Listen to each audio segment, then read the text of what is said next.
દાહોદ જિલ્લાના સિંગવડ તાલુકામાં કેસરપુર ગામે ઢબુડી ઘાટીમાં 5:30 વાગે ધોળા દિવસે બાંડીબાર ગામના સોની જયદીપસિંહ ધીંગાની ગાડીને પથ્થર મારી ગાડીના કાચ તોડી મરચું નાખી ગાડીમાં રહેલા સોના ચાંદીના દાગીનાની લૂંટ કરતા ચોરને પકડી પાડ્યો રંધીકપુર પોલીસને હવાલે કરવામાં આવ્યો।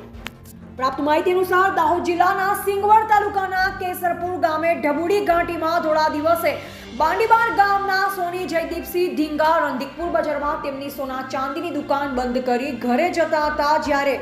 રસ્તામાં કેસરપુર ગામે ઘાટીમાં ચાલુ ગાડીએ પથ્થર મારી ગાડીના કાચ તોડી મરચું નાખી ગાડીમાં રહેલા સોના ચાંદીના દાગીનાની લૂંટ કરતા એક ચોરને સોની જયદીપસિંહ ધીંગા દ્વારા પકડી પડાયો અને આજુબાજુના લોકો દોડી આવતા લોકોએ ચોરને મેથી પાક ચખાડ્યો અને ચોર દ્વારા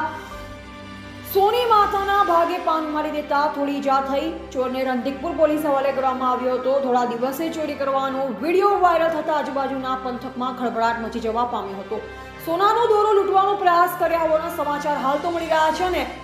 4 ચોર હતા, જેમાંથી 2 પકડાયા છે, જ્યારે 2 ફરાર થવાના સમાચાર મળી રહ્યા છે।